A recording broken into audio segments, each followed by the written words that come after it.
Selamat pagi, Shalom jemaat yang diberkati Tuhan. Apa kabarnya pagi ini? Kita bersyukur untuk anugerah Tuhan di hari yang baru ini. Kita kembali akan mendengarkan kebenaran firman-Nya. Siapkan hati, kita berdoa. Allah yang Maha Kasih, kami bersyukur untuk anugerah-Mu hari ini. Kami kembali akan mendengarkan kebenaran firman-Mu. Berbicaralah Engkau kepada kami siap untuk mendengarkannya di dalam nama Yesus. Amin. Jemaat Tuhan, firman Tuhan untuk kita renungkan di hari Sabtu 11 April 2026 dari kitab Amsal pasalnya yang ke-8 ayat 6-7. Saya membacakan teks ini untuk kita. Dengarlah, karena aku akan mengatakan perkara-perkara yang dalam dan akan membuka bibirku tentang perkara-perkara yang tepat. Karena lidahku mengatakan kebenaran dan kefasikan adalah kekejian bagi bibirku. Saya ulang sekali lagi. Dengarlah, karena aku akan mengatakan perkara-perkara yang dalam dan akan membuka bibirku tentang perkara-perkara yang tepat. Karena lidahku mengatakan kebenaran dan kefasikan adalah kekejian bagi bibirku. Amin. Jemaat terkasih, integritas perkataan itu yang menjadi tema. Integritas perkataan. Jemaat terkasih, mengapa kebenaran itu mutlak? Kalau kita perhatikan dunia saat ini sering kali terjebak dalam apa yang disebut sebagai post trust, di mana perasaan atau opini pribadi dianggap lebih penting daripada objektif. Dalam situasi seperti ini, kejujuran menjadi barang langka. Namun, kitab Amsal pasal yang ke-8, secara khusus di ayat 6-7 tadi, menghadirkan hikmat yang berbicara secara personifikasi. Hikmat bukan sekedar pengetahuan, melainkan karakter Allah sendiri yang dinyatakan kepada manusia. Jemaat yang diberkati Tuhan, kalimat ini dikatakan tadi, dengarlah karena aku akan mengatakan perkara-perkara yang mulia, perkara-perkara yang akan membuka bibirku untuk mengatakan apa yang tepat. Karena lidahku mengatakan kebenaran dan kefasikan adalah kekejian bagi bibirku. Itulah hikmat. Penting sekali memahami, menerapkan sebuah kualitas dari perkataan. Hikmat dengan ajakan dengarlah. Jadi jemaat terkasih ini mau menyatakan kepada kita bahwa hal-hal yang berharga, yang berbobot, yang memiliki nilai yang tepat. Orang yang hidup dalam hikmat tidak akan membuang waktu untuk gosip, untuk fitnah, atau untuk perkataannya sia-sia. Jadi sebagai anak Tuhan, coba kita mau berefleksi, apakah pembicaraan kita, apakah perkataan kita membangun orang lain? Apakah perkataan kita mulia? Apakah perkataan kita mendatangkan damai sejahtera dan kemuliaan bagi nama Tuhan? Atau sebaliknya? Jemaat yang diberkati, kita perlu sekali memahami pentingnya kuasa dari perkataan. Perkataan itu sesungguhnya sebagai sebuah arsitek realitas. Artinya apa? Apa yang diucapkan memiliki kekuatan untuk membangun, untuk meruntuhkan.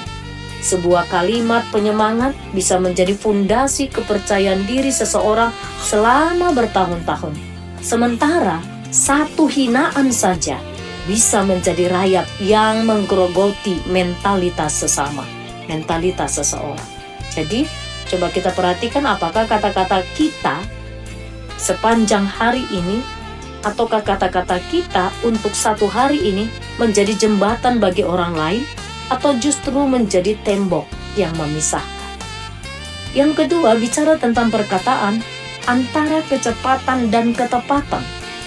Di era yang serba cepat ini, kita sering merasa harus merespon segalanya dengan instan. Namun, kualitas perkataan tidak diukur oleh seberapa cepat kita menjawab. Kualitas perkataan tidak diukur dari seberapa cepat kita menjawab, melainkan seberapa dalam kita menimbang. Perkataan yang berkualitas lahir dari filter yang ketat, yaitu apa? Memperkatakan kebenaran, memperkatakan kebaikan yang bermanfaat untuk membangun, memperkatakan dalam waktu yang tepat. Jadi bukan hanya sekedar omong doang, tetapi bagaimana perkataan itu benar, bagaimana perkataan itu bermanfaat untuk membangun karena berisi tentang kebaikan, kemudian bagaimana perkataan itu diucapkan pada waktu yang tepat. Kemudian yang berikutnya, yang ketiga, kekuatan dan kelembutan dari sebuah perkataan sangatlah penting. Apa artinya jemaat yang terkasih? Perkataan yang kuat, ada banyak orang yang berpendapat perkataan yang kuat harus disampaikan dengan volume yang keras atau diksi yang tajam. Menurut kita itulah perkataan yang kuat yang bisa memberi pengaruh. Sesungguhnya hikmat berkata beda. Otoritas sejati seringkali ditemukan dalam ketenangan. Kata-kata yang disampaikan dengan santun namun berisi memiliki daya tembus yang lebih kuat ke dalam hati dibandingkan dengan teriakan yang kosong. Jemaat terkasih, coba mari hari ini kita merenungkan firman ini. Kita dalam posisi yang bagaimana? Bagaimana selama ini perkataan yang keluar dari mulut kita? Kita mau merenungkan, memperbaiki kualitas perkataan adalah sebuah perjalanan seumur hidup. Itu yang menjadi pesan bagi kita. Memperbaiki kualitas perkataan adalah perjalanan seumur hidup. Ia dimulai dengan belajar mendengar lebih banyak dan berbicara lebih sedikit. Mendengar lebih banyak dan berbicara lebih sedikit. Ketika kita mulai menghargai setiap kata yang keluar sebagai investasi sosial dan spiritual, kita akan lebih bijak dalam memilih kosakata. Pertanyaan untuk direnungkan, jika seluruh perkataan saya sepanjang hari ini, nanti kita akan perhatikan sepanjang hari ini, ditulis dalam sebuah buku, apakah saya akan bangga ketika saya membacanya kembali pada malam hari sebelum istirahat? Ini sebuah refleksi untuk kita lakukan, untuk kita dalami. Jika seluruh perkataan sepanjang satu hari ini mulai dari pagi ini ditulis dalam sebuah buku, lalu selanjutnya apakah saya akan bangga membacanya kembali ketika saya akan sebelum saya beristirahat? Mari hari ini memperbaiki kualitas perkataan adalah perjalanan seumur hidup. Amin. Kita berdoa. Bapa Surgawi, terima kasih firman-Mu sudah kami dengarkan. Berilah kami kekuatan supaya sungguh dengan hikmat Allah, setiap perkataan yang kami keluarkan adalah bermanfaat untuk membangun. Adalah kami ucapkan dengan hati kata-kata yang lembut namun bermanfaat.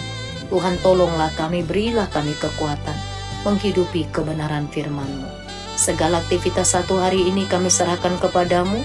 Tuhanlah yang memimpin kami agar kami bertanggung jawab sebagai ibadah kami dalam segala aktivitas kami sepanjang hari ini.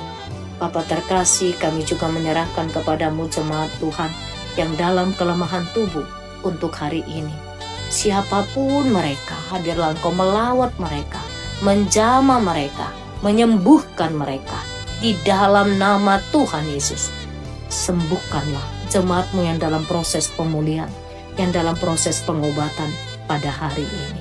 Bapa yang baik, pagi ini kami menaikkan syukur kepadamu atas jemaat Tuhan yang berulang tahun kelahiran. Ada Amang Melvin Hendrik Tambunan, hari ini usianya genap 44 tahun. Ada Amang Rudolf Simanjuntak, hari ini usianya genap 58 tahun. Bapa, berkatilah kehidupan mereka dengan kebahagiaan, berkati dengan kesehatan, damai sejahtera, bertambah usia mereka. Bertambahlah hati yang takut akan Engkau dalam kehidupan mereka. Berkati apa yang mereka kerjakan dan pikirkan, hidup mereka semakin hari semakin berkenan bagi Tuhan. Berkatilah untuk istri dan anak-anak mereka. Terima kasih Bapa yang baik. Kami serahkan pelayanan kami di GMI Kanaan Medan Selatan ke dalam tangan-Mu. Engkau yang memberkati semua kegiatan pelayanan seksi, semua ibadah kelompok sel, ibadah umum, renungan pagi, seluruh yang dilakukan di tengah-tengah gereja-Mu. Seluruh kegiatan kategorial, biarlah sungguh membawa kami bertumbuh di dalam kebenaran firman. Dalam nama Tuhan Yesus kami berdoa. Amin.